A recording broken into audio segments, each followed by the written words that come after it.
So I want you to imagine a mirror, right? But not just any mirror. I mean, one that is so terrifyingly accurate, completely devoid of any flattering filters. Oh, yeah.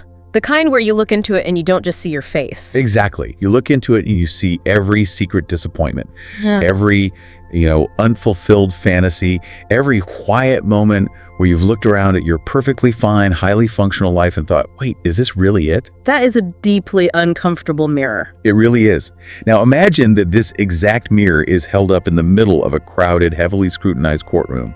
We're in Paris. It's January of 1857. And the man who created this mirror, a writer, is literally sitting in the dock. Right. And the charge against him, which is wild to think about now, isn't treason. It isn't inciting a rebellion. No, not at all. It's the crime of offending public morals and religion. Yeah. Which brings us to our mission for today's deep dive. We are unpacking Gustave Flaubert's masterpiece, Madame Bovary. Such a massive, monumental book. It is. And we have a huge stack of sources in front of us for this. We're looking at contemporary literary analyses, translated court transcripts from that 1857 trial, plus some dense philosophical essays on 19th century positivism. And a lot of deep dives into the psychological literature surrounding the text itself. Right, because we aren't just here to recap a tragic 19th century novel. Okay, let's unpack this. We are going to explore an entire psychological and philosophical condition that was literally named after this book, Bovarism. Bovarism. Yeah, it's a fascinating term. Jules de Gaultier, a French philosopher, actually coined it formally in 1892. Oh, I didn't realize it was that early. Yeah, right at the end of the century. Yeah. And he defined it as the human being's fundamental power to conceive of themselves as other than what they are. Wow. Okay, that hits hard. It does, right? What's fascinating here is that Flaubert spent 5 agonizing years from 1851 to 1856 crafting this ultimate case study. I mean, we have these letters he wrote to his lover, Louise Collet. Oh, the letters where he's just complaining endlessly. Yeah. Yes. Complaining that he would spend days, like entire weekends, just trying to perfect the rhythm of a single sentence. That sounds like torture. It was self-inflicted torture, for sure. But he did it to build a world where the true villain isn't, a mustache-twirling bad guy or an evil king. Right. It's much more insidious than that. The villain is the mundane. It's that agonizing gap between the romanticized lives we feel we are owed and the deeply ordinary lives we actually inhabit. So I want you, the listener, to really hold on to that concept as we explore this. Have you ever felt that haunting, creeping sensation that somewhere else people are just living more deeply? That they're loving more passionately. Exactly. Like they're experiencing this grand cinematic reality while you're just, going through the motions. That feeling is the absolute core of Emma Bovary's tragedy. And Flaubert didn't write a traditional romantic heroine to explore that feeling. He wrote a profound question. What happens when the world is simply too small for a simple dream? Yeah. And to understand the sheer violence of that collision between the dream and reality, we really have to start with the baseline of reality in this novel. Which is Charles. Yes. Yes. Charles Bovary. We have to really look at Charles because he is the bedrock that all of Emma's frustrations are built on. He really is. The sources we have spend a significant amount of time analyzing his introduction in the book. Oh, it's so painful to read. It is. Flaubert introduces Charles as a youth, and he doesn't just say Charles was a boring kid. He paints this excruciatingly awkward portrait of him on his first day of school. Right. He's this timid, totally unremarkable boy, and he's wearing this utterly ridiculous cap. The hat. We have to talk about the hat. The hat is legendary. Flaubert spends nearly an entire page just describing it. The bonnet à poil. It's one of the most famous symbols in all of French literature. What's so special about it? I mean, from a literary perspective. Well, it's described as this crazy composite. It's got elements of a busby, a lancer's cap, a bowler, an otterskin cap, and a cotton nightcap. That sounds hideous. It's an architectural disaster. It has cords, tassels, rabbit skin, a polygon cardboard base. It makes absolutely no sense. So it's basically trying to be everything at once. Exactly. The literary analyses in our stack point out that this hat is the ultimate physical manifestation of the bourgeois existence Flaubert absolutely despised. Oh, that makes sense. It's layered and accumulative, but ultimately pointless. Right. It attempts to be everything and ends up being nothing but a complete joke. And beneath this monumental, ridiculous hat is a boy who is so profoundly nervous and inarticulate that when the teacher asks him his name, he can't even pronounce it. Oh, God, yeah, he mumbles it, right? Yeah. It comes out as this single, unintelligible word, Charbavari. Bovary. And the entire class just bursts into laughter. He literally has to write it on the chalkboard just to be understood. So from his very first moment in the text, he's defined by his inability to articulate himself. Completely. And that clumsiness, that total lack of verbal or intellectual agility, it sets the tone for his entire existence. Charles is a man without poetry. He's definitely not a brilliant rebel trapped in a dull society. No, he is the dull society. I mean, he fails his medical exams initially. Right. And even when he passes, he's not some prestigious city doctor. Exactly. He scrapes by. He becomes an officier de santé, which is like a second-rate rural health officer in a small, sleepy town called Toasties. And his family life is just as uninspiring, right? Yeah. His mother totally coddles and controls him. His father is a failed army surgeon who drinks away what little money they have. Charles's ambitions are just permanently flat. And his first marriage perfectly reflects that flatness. He marries a widow, Mademoiselle Heloise Duboc. But not out of love. No, not at all. It's a completely pragmatic arrangement orchestrated by his mother because this widow supposedly has a comfortable income. But the marriage is just a miserable routine. She micromanages him. She does. She's possessive. She constantly complains about her health. And then, in this stroke of wild narrative convenience, it turns out her fortune is a total fabrication. A corrupt notary ran off with it, right? Yep. And the shock of that essentially kills her. So Charles is left a widower. But even in grief, his life remains this straight, predictable line. He is perfectly conditioned for mediocrity. Until he gets called out to a farm called Les Bertaux. Ah, the inciting incident. Exactly. A farmer named Monsieur Rouault has broken his leg, and Charles is summoned to set it. And it's brilliant in its banality. Yeah, it's not a grand ball where their eyes meet across a room. No, it's a medical visit to treat a broken bone in the mud. And it's here that Charles meets the farmer's daughter, Emma. But even their courtship is just completely devoid of romance. Charles, true to his nature, he doesn't sweep her off her feet. He doesn't declare his undying love. What does he do? He just keeps showing up at the farm. He finds all these excuses to visit long after the father's leg is completely healed. So he just awkwardly hangs around. Basically, he likes watching her sew, he likes the warmth of the farmhouse, but he is way too timid to actually voice his intentions. So how do they even get married? The father, Monsieur Rouault, has to step in. He's tired of having his daughter around, and he realizes Charles is a safe, steady bet. So the father essentially orchestrates the marriage proposal for them. Wow. And the contrast between Charles's approach to love and Emma's expectation of love, that is the fault line where this whole tragedy ruptures. Because Emma's expectations are wild. We really have to analyze how she was formed. Right. The psychological profiles we have dive deep into her education. Because she wasn't just a simple farm girl. No, she spent her formative years in an Ursuline convent. And while she was sitting in those pews, supposedly learning piety and devotion, her mind was being hijacked by something else entirely. Smuggled books, right? Exactly. She was consuming a steady, intoxicating diet of hyper-romantic literature, books that were smuggled in by an old maid who worked there. So we're talking about the really popular, pulpy romantic novels of the 1830s and 40s. The ones filled with Scottish cottages, melancholy lords in black velvet suits, sighing lovers, gondolas under the moonlight. And angelic heroines dying beautifully of broken hearts. Yes. And Flaubert is executing a very specific critique here. He's targeting the aestheticization of suffering that was rampant in the Romantic movement before his time. Right, because Emma doesn't read these books as fiction. No, she reads them as blueprints for how reality is supposed to operate. The literary critics highlight this crucial mechanism. Emma learns to equate strong, volatile emotion like melancholy, ecstasy, tearful despair with the fundamental meaning of existence. So if she isn't feeling this grand cinematic emotion, she thinks she isn't really living. Exactly. She even tries to manufacture a, quote, fine Catholic melancholy for herself when a family member dies. She literally tries to force herself to feel the romantic sorrow she read about in her books. Oh, wow. So she enters this marriage with Charles fully believing it's the magical gateway to the world she read about. She assumes saying "I do" automatically unlocks the poetry of life. She thinks she's acquired love. But then the reality of the marriage sets in, and the contrast is just brutal. Because Charles is blissfully, perfectly happy. He thinks his life is a complete success. He had a beautiful wife, a stable practice, a warm fire. But his contentment is a straitjacket for Emma. Yeah, I mean, think about his routine.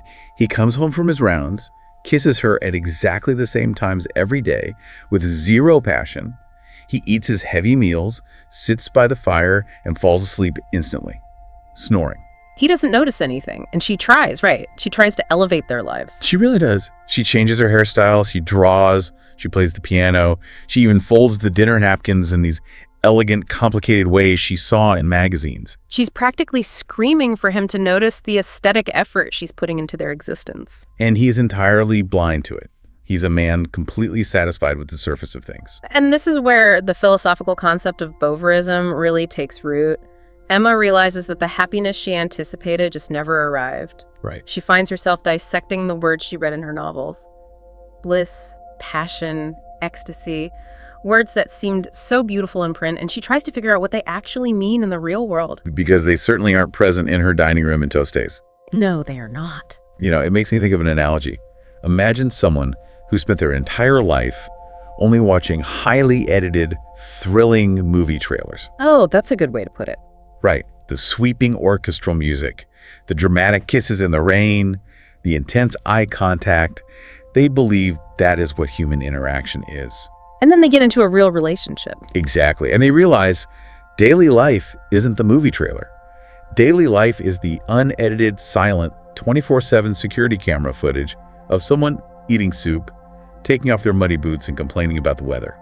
And for Emma, that dissonance is physically painful. It's the transition from the curated fictional ideal to the unrelenting biological mundane. Now, let me play devil's advocate for a second here, because this comes up a lot in discussions of the novel, and our sources definitely address it. Go for it. Isn't Charles, objectively speaking, a good guy? I mean, he's not physically abusive, he doesn't gamble away their money, he doesn't have affairs, he genuinely loves her, or at least his idea of her. He thinks she's the most wonderful thing in his world. Right, so why does his goodness drive her absolutely insane? Why is it so suffocating?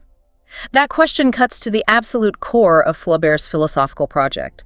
Why is Charles's goodness repulsive? Because in a philosophical sense, Charles's tranquil satisfaction is an existential insult to Emma's yearning. Okay, unpack that a bit. Well, his complete lack of ambition, his inability to even conceive of a desire beyond his current mediocre state, it holds up a terrifying mirror to her. Because if he is satisfied, it implies there is nothing more to strive for. Precisely.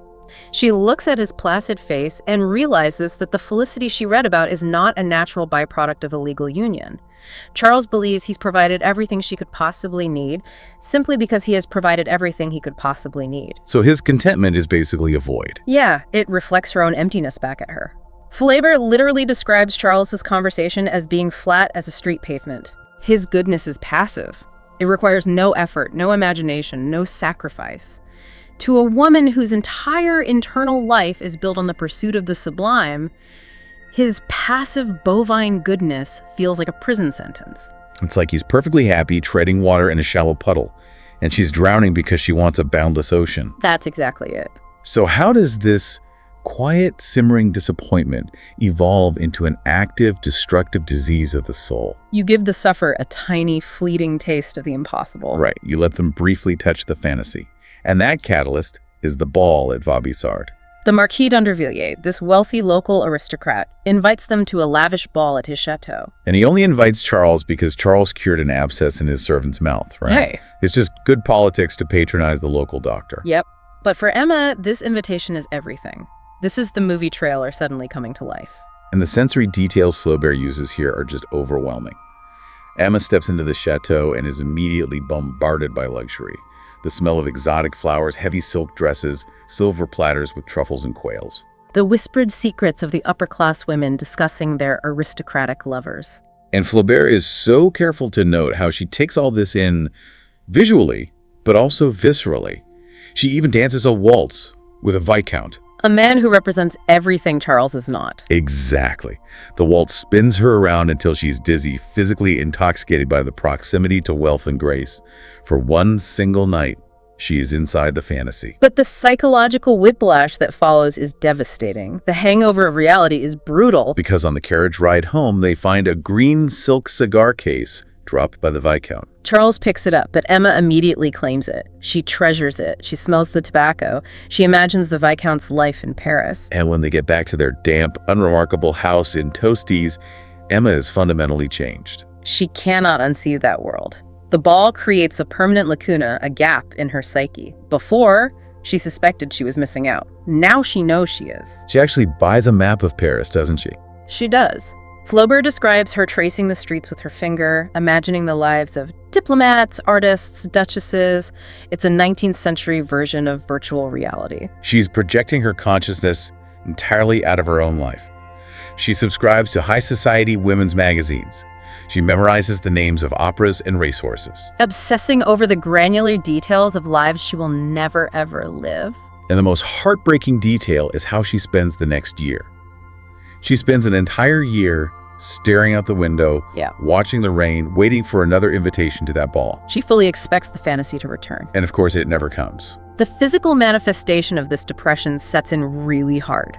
She stops playing the piano. She figures, what's the point if no one is listening? Right. She stops drawing, loses her appetite, gets severe heart palpitations and fainting spells. And Charles, being the deeply inept medical man he is, completely misdiagnoses the root cause. Oh, this part is tragically comedic. He looks at his wife, who is dying of an existential crisis, and determines it must be a physical nervous condition caused by the local climate of Tostes. So he thinks a geographic shift will cure a spiritual void.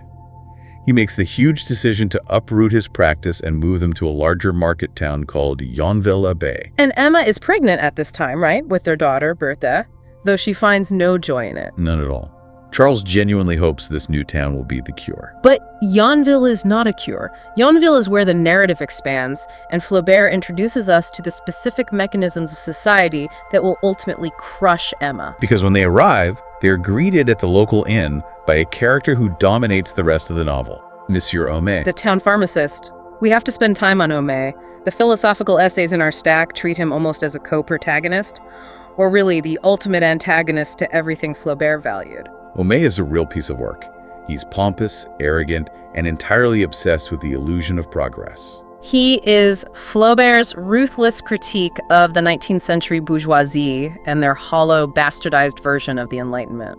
He spouts absolute pseudoscience, doesn't he? Constantly. He reads the newspapers, absorbs all the buzzwords, chemistry, agriculture, positivism, and repeats them without any true understanding. He'll give you exact temperature readings down to the decimal point to explain why the air is healthy. Citing nitrogen and hydrogen completely out of context. Exactly. And he constantly argues with the local priest, Abbé Bournisien. Homais champions a shallow, materialistic atheism, while the priest champions a shallow, dogmatic religion. They're two sides of the same intellectually bankrupt coin. Just to be clear for our listeners, our sources emphasize that this is Flaubert's critique of both institutions at the time, not necessarily a stance we're taking. But Flaubert is skewering both of them. Definitely. And that's why Homais is so crucial. If Emma represents a romantic emptiness, a hollow vessel waiting for grand emotions, Homais represents a practical emptiness. He's full of words and opinions, but totally devoid of poetry or empathy. Right. Flaubert uses Homais to show that the society surrounding Emma is just as delusional as she is. It's just that their delusion is sanctioned by capitalism and progress. Homais is the ultimate foil, and ironically, he thrives in this environment. So it's in this stifling, pragmatic atmosphere of Yonville that Emma meets Léon Dupuis. He's a young law clerk boarding in town. And unlike Charles, who talks about the mud on his boots, Léon actually speaks Emma's language. They bond almost immediately over a shared, intense love of romantic cliches. The analyses highlight their very first conversation at dinner. Oh, it's hilarious. They discuss how looking at the ocean elevates the soul. How mountains inspire prayer, how poetry brings you to tears. It is a perfectly synchronized exchange of platitudes. They're basically operating in an echo chamber of 19th century romantic tropes. Neither of them is saying anything original, they're just reciting lines from the books they've read. It's the perfect example of René Girard's theory of mimetic desire. They don't actually desire the ocean or the mountains. They desire the idea of desiring them, because that's what romantic heroes do. And this interaction crystallizes Emma's Bovarism. But initially, she doesn't act on it physically with Léon. She decides to play a different role. Right. If she can't be the scandalous lover, she's going to be the tragic, virtuous, melancholy wife. She represses her feelings. She acts the part of the devoted mother to her new baby and the cold, dutiful wife to Charles. She actually enjoys the internal drama of denying herself, believing she's suffering nobly. But Léon is young. He lacks confidence, And he doesn't know how to penetrate this intense, repressed energy. He thinks she's utterly unattainable. So he grows frustrated with Yonville, packs up, and leaves to study law in Paris. And when he leaves, the noble facade just crumbles. Emma is left entirely devastated. She realizes she missed her chance at happiness because she was too busy playing a role. Which leaves her psychologically primed and incredibly vulnerable. The dissatisfaction boils over into deep, agonizing regret. She feels she's wasted her youth and beauty on a man who doesn't understand her. She is essentially an open wound. And into this void steps a man who recognizes exactly what he is looking at. Enter Rodolphe Boulanger. Rodolphe. He is a wealthy, cynical, local landowner. He is everything Charles is not and everything Leon pretended to be. He's experienced, confident, and fundamentally a predator. The contemporary critiques point out Flaubert's brilliant use of internal monologue when Rodolphe first sees Emma. Yeah, he brings a servant to Charles for a bloodletting. Yeah. And while Charles is fumbling with the medical equipment, Rodolphe just observes Emma. He immediately recognizes the boredom in her eyes. He analyzes her clothes, her posture, the stifling domesticity. He literally thinks to himself, she's gaping for love like a carp on a kitchen table. It is such a chillingly clinical assessment. He calculates that with just 3 words of flattery, she would adore him. He sees her Bovarism and weaponizes it. He understands she operates on a currency of melodrama, and he has a limitless supply of counterfeit coins to give her. Which leads us to arguably the most famous, philosophically dense scene in the entire novel, the Comices Agricoles, the agricultural fair. This scene is a masterpiece. The sources dedicate entire chapters just to analyzing how Flaubert constructed this one event. It's the day of the local agricultural show. The whole town is gathered in the square. Down below, on a raised platform, a local political official named Monsieur Louvain is delivering this bombastic, dry, pragmatic speech to the farmers. He's talking about agriculture, progress, duty, the government, and the economic importance of literal manure. And Flaubert sets up a symphony of alternating, overlapping dialogues.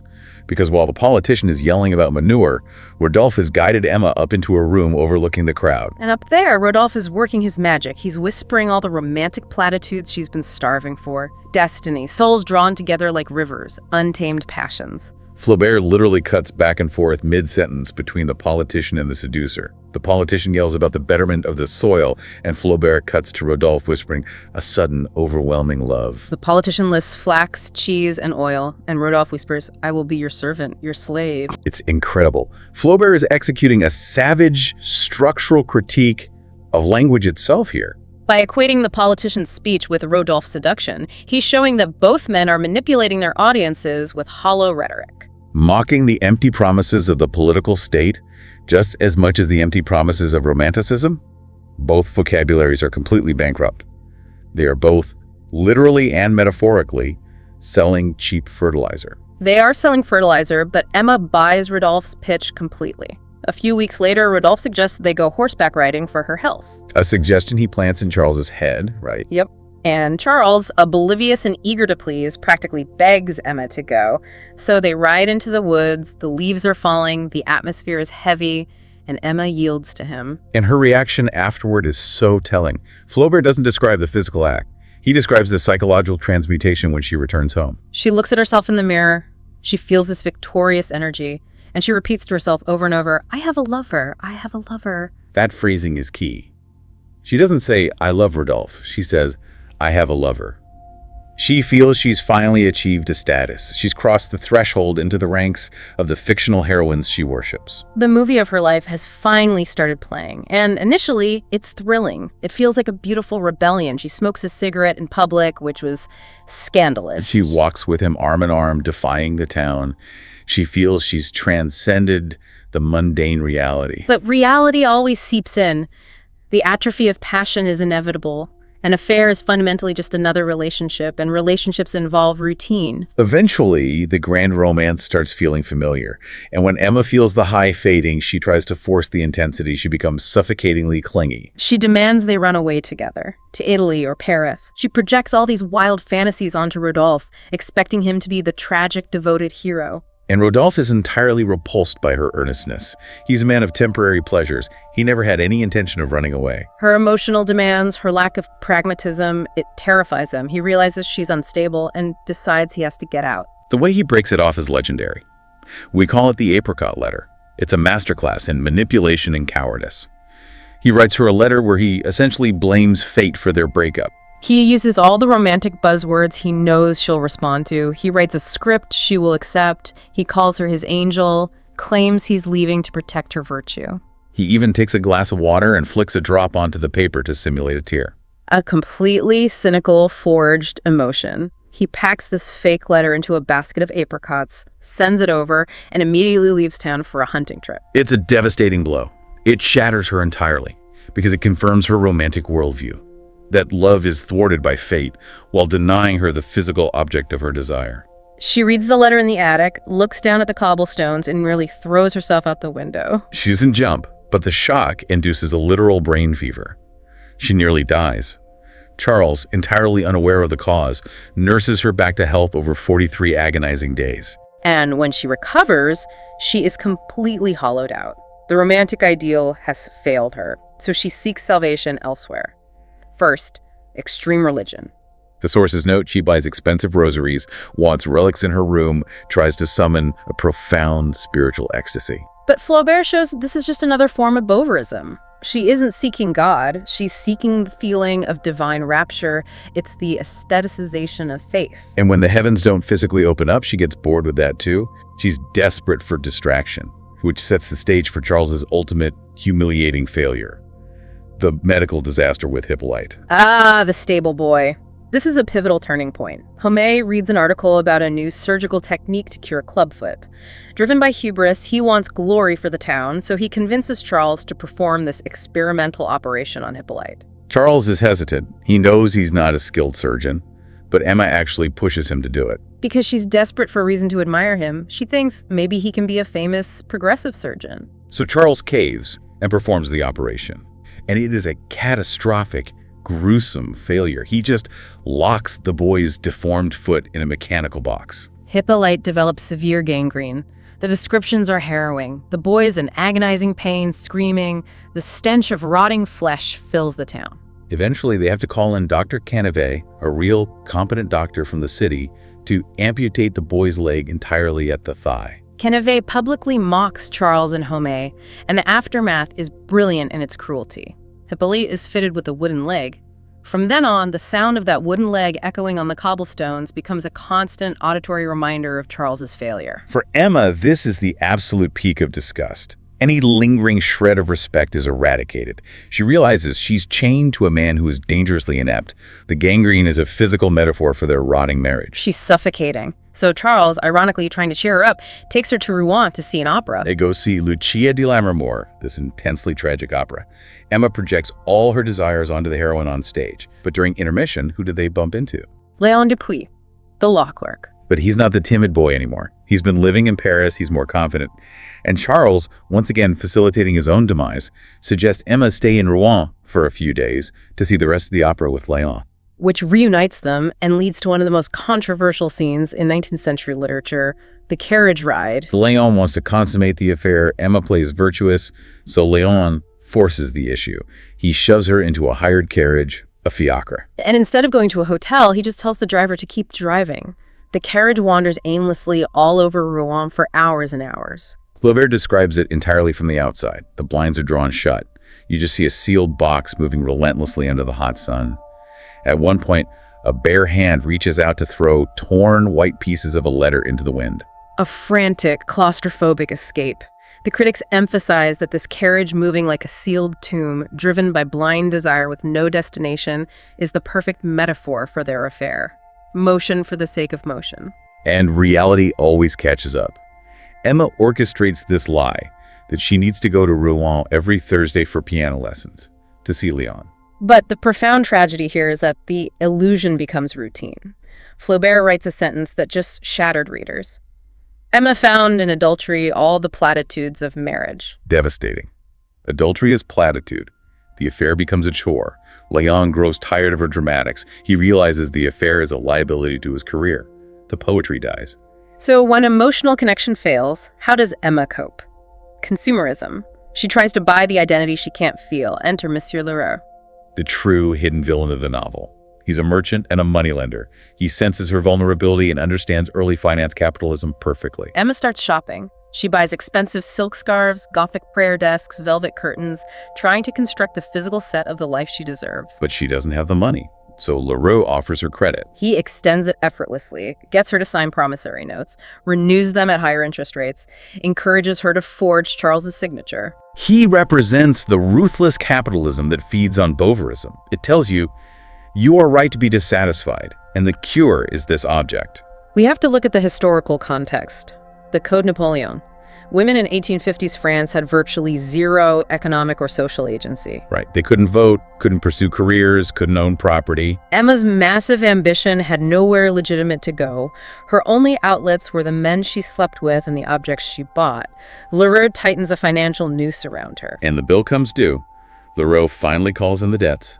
Emma owes a staggering 8,000 francs. The court orders all her property seized. The bailiffs arrive to inventory her furniture. The romantic veil's ripped away. She faces the cold mathematics of reality. Panic sets in. She desperately seeks help from the men she thought loved her. She begs Leon, who refuses and abandons her. So she walks to Rodolphe's chateau, turns on the charm, begs for the money, and he coldly tells her he doesn't have it. This is where the raw transactional reality is exposed. She erupts, drops the romantic language, points at his expensive guns and art, screaming at him. She realizes his love was just a luxury item and she was a diversion. She is completely cornered, no escape in reality or imagination. So she commits the ultimate desperate act. She runs to Homais' pharmacy, forces her way into the lab, finds a jar of arsenic, and eats it dry from her hand. And Flaubert's description of this death is a masterpiece of realism.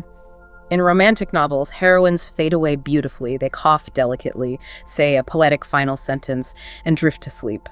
Flaubert refuses to give us that.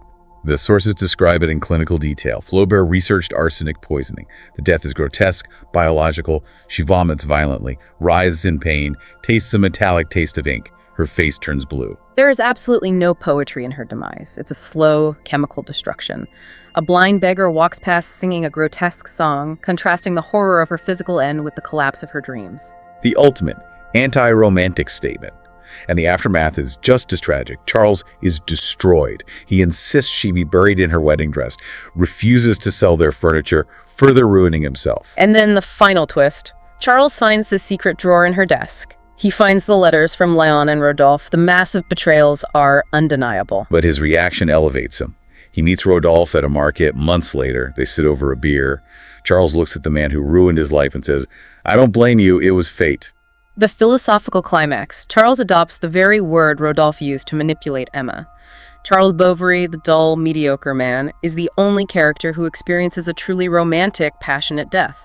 He dies in his garden, holding a lock of Emma's hair. Flaubert's irony is absolute. And who thrives in the end? Monsieur Homais. The final image belongs to Homais, the pompous, pseudo-scientific pharmacist. Flaubert tells us he drives away competing doctors, writes self-congratulatory articles, and the novel ends with a single sentence. He has just received the Cross of Honor. Society rewards the shallow, the hypocritical, and completely crushes the dreamers. It's an uncompromising ending. Which brings us to the trial.